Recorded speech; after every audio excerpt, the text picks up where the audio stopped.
Hey, everybody, I'm Sarah Spain from ESPN, and today's interview is hosted by Futures Without Violence, a leading national organization that's been at the forefront of policy, program, and culture change to end violence against women and children for more than 30 years. And they're sponsoring the Domestic Violence Response Fund, launched in 2020 in response to the COVID-19 pandemic and established by a $500,000 donation from the Allstate Foundation.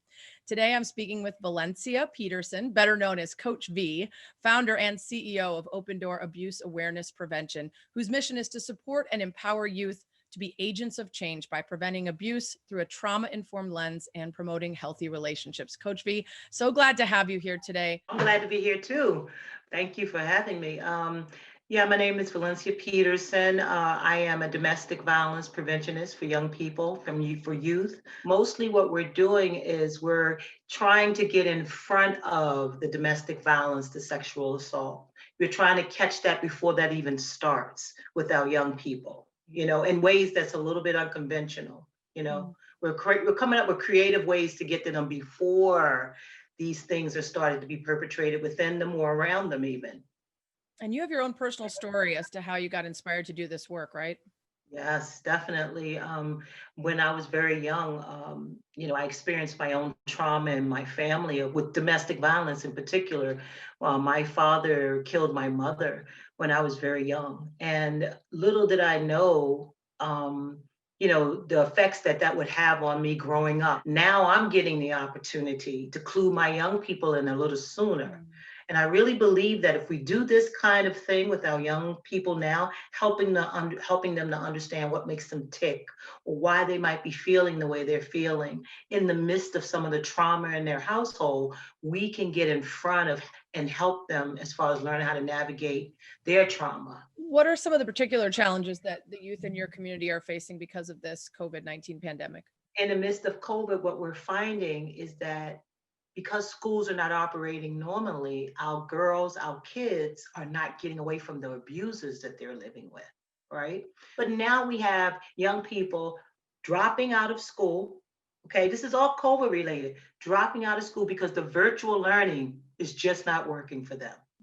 It's just not working. So what are they doing? They're going out now and they're getting jobs. Or if people are struggling in the house, mom and dad don't have jobs anymore. The young people are going out and they're helping to provide for their families. This is all COVID related. So I'm seeing, even amongst the young people that I'm working with, they're going out and getting jobs and becoming essential workers.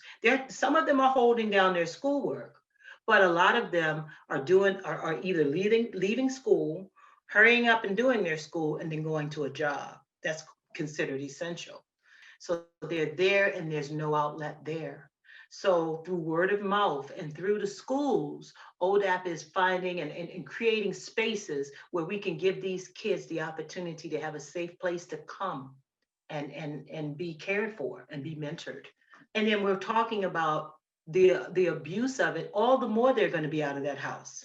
They're going to find any reason to get out of that house. They'll work anywhere, even if it means putting themselves in danger or the possibility that they could contract COVID.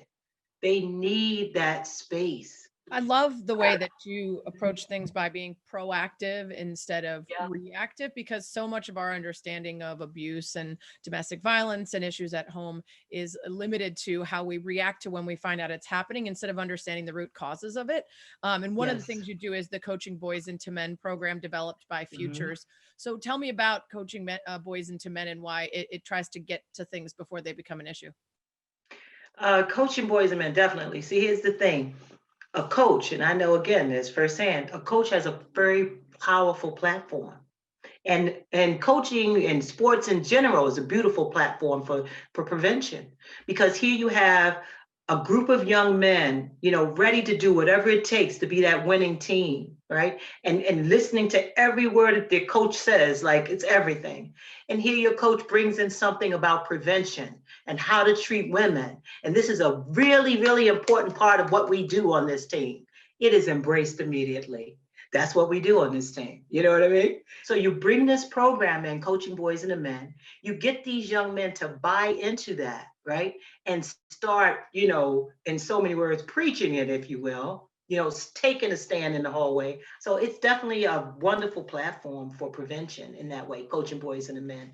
It definitely changes lives. The work that you do Wow. is being supported by the Domestic Violence Response Fund, established by Futures Without Violence. And I wonder, that support from the Allstate Foundation and the funding from DVRF, how is that going to actually translate into things that you can see change and be helped in your community?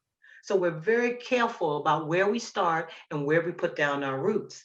And the funds like that gives us the opportunity to put down more, feet on the ground, right? And to build quality programs where kids' lives are changed. What are you most proud of in terms of the work that you're able to do, especially under the pressure of this particular terrible, awful, no good, very bad year?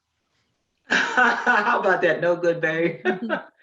Oh The nice way of gosh, the putting it. I had a truth lot of is, squares in my head, so I I went know I can I imagine. went with the children's book instead. Oh, oh my gosh, it's they're all running in line. There's a lot of things I'm proud of. I'm proud of the fact that when I started my work, I was asked to speak somewhere, and I brought a player with me. And at the last minute, I decided that if he couldn't say what I was doing nothing. So I said, "You want to tell the people what we're doing?" He said, "Yeah, I'll go up there and tell them." I said, "Go ahead." I said, "He's going to speak on my behalf." I mean, I just thought, let me go. No rehearsed. This is not rehearsed. He goes up there and he says, "Well, I'm really proud about what Miss V, Coach V is teaching us because now I can help my dad." He Hmm. said, "My dad hasn't been treating my mom right. And now I know it's wrong. And I've been teaching my dad how to treat my mom." That's Was awesome. I expecting that? Listen, I was not Yeah. expecting that. I was like, oh my gosh, I had You're gonna no make me idea. cry, so I'm sure you were. I was a mess. I was a mess. I was like, what? But it hit me how far reaching we Yeah. are. We are. Now he's going home and telling, and then I ended up meeting his dad. This is Coach V. I ended up, how you doing, sir? Hi, Mhm. thank you so much for what you're doing, my son. My son is coming home and telling me.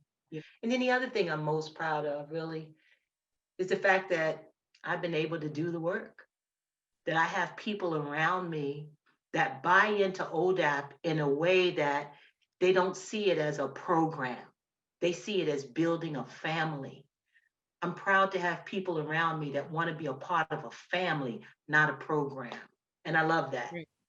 Thank you so much, Coach Fee, for being here. And I want to also thank Futures Without Violence for fighting on the front lines of the COVID-19 pandemic and for establishing the Domestic Violence Response Fund so that advocates like Coach V and providers get the resources and the support that they need to help survivors realize safety, justice, and healing.